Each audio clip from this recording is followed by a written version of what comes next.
Hey everybody, welcome to Good Day Farm, and welcome to Sunday. Hope you had an excellent week. Hope you had a great day.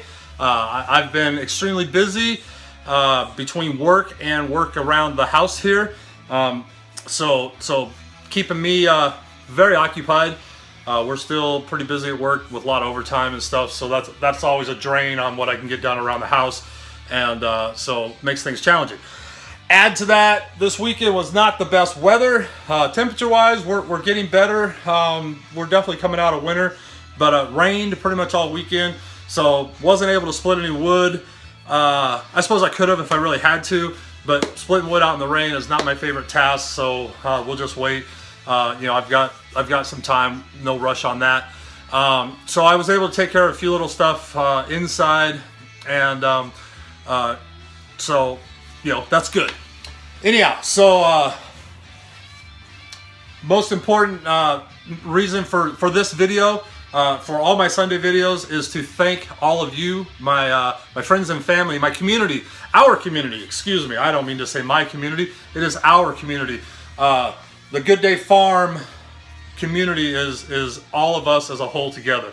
So thank you everyone for subscribing to the channel, for watching the videos, for commenting, for the interaction, for asking me questions, challenging me on things, giving me pointers, giving me tips.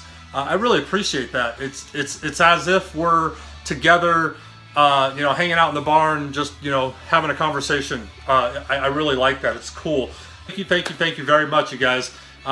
You're what's making this channel positive. It's a fun place to be, I think. I enjoy posting my videos. I enjoy thinking of things that I want a video for you guys to share, and it's all because of your positive energy that just comes out in the channel. And didn't have to ask for it, don't have to police it, I don't have to do anything. You guys do it, you take care of it yourselves, and that's phenomenal. As you all know, there's multiple YouTube channels out there, a lot like mine, homesteading type. I consider our channel a homesteader's channel. We do a little bit of everything. It is kind of heavy on the chainsaw material and firewood and tree cutting, and that's just simply because we do heat our home 100% with wood, so I'm doing that a lot, and it's a pretty fun activity, and I enjoy sharing that. But there's other things that we do, and now I'm branching out and getting those videos done for you guys, and I hope that's giving you the the feel for what we really do. I've never really liked any labels that people put on these kind of things. I'm not a farmer. I'm not a off-grid person. I'm not in my opinion, I'm not a homesteader. I'm not self-sufficient. I'm not sustainable. None of that. But I'm a little bit of all of that, if that makes sense. So it's tough in our day and age and in this world to be 100% of any of those things, just because of how we're raised and how we're so locked in with stuff. But we can be a little bit of all those things, or a little bit of some of those things, whichever things suit you. So the big goals for us, for me and my partner Cindy here at Good Day Farm, was to be as self-sufficient as possible, be self-sustainable as possible, and be good stewards to the earth, to our environment, to our neighbors, to our animals, to nature, if you will. And that's our goals. So can we raise 100% of our food and never have to buy something from the store again? Nope. Couple of reasons. One, that's just not the lifestyle we want. There's certain foods that I could never grow here because of the climate or conditions that I am not ready to give up. If I had to, like if the world collapsed, sure, we could do that. But since we're not in that position, we're not going to. But we can do a lot of things here for ourselves, and that's great. And we can do them to the best of our ability, and that's what we're trying to do. So to give you guys, for those of you that may be new or haven't followed along with everything, we do not use any herbicides on our property or any pesticides on our property. And to date, we've not used any chemical fertilizers. Excuse me. And I'd have to really research that if we ever felt we needed to fertilize to, maybe bring some levels up in the soil. But I think we run a pretty good balance, mainly because we're not row croppers. We just have pasture for our animals to graze on, and then we, are trying to do our little garden patch.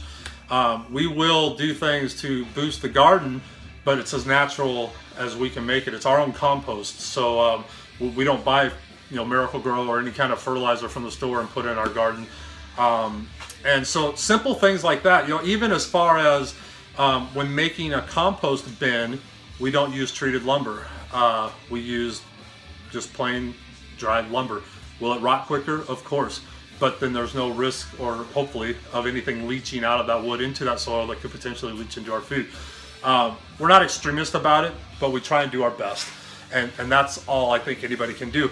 And so I'm always looking for ideas, you guys. So if you know of something that we can try or do that will help get us that one step closer to being, to being a good steward, if you will, that's steward of the planet, of the environment, of humans.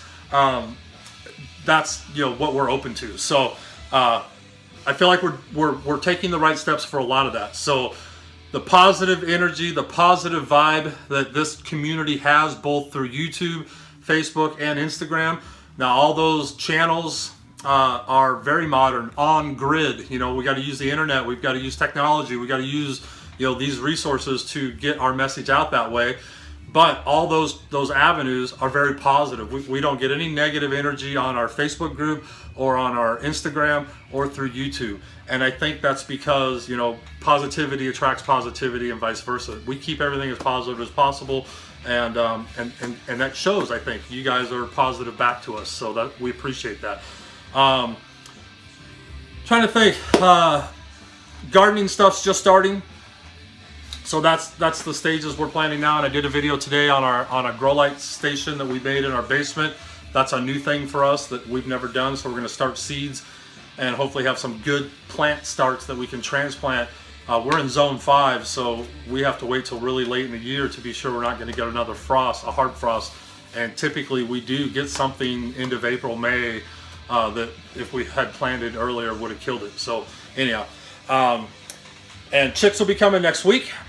So I think next week or into the after the weekend into the week. Anyhow, less than 2 weeks. So I've got to get, we have a brood box that we've used in the past that we can use if we need to, but I really wanted to make a new one this year. I've got some ideas for how I want to do a brood box for the chicks, and I'm going to, when I make that, I want to share that with you guys and get your input and see what you guys think.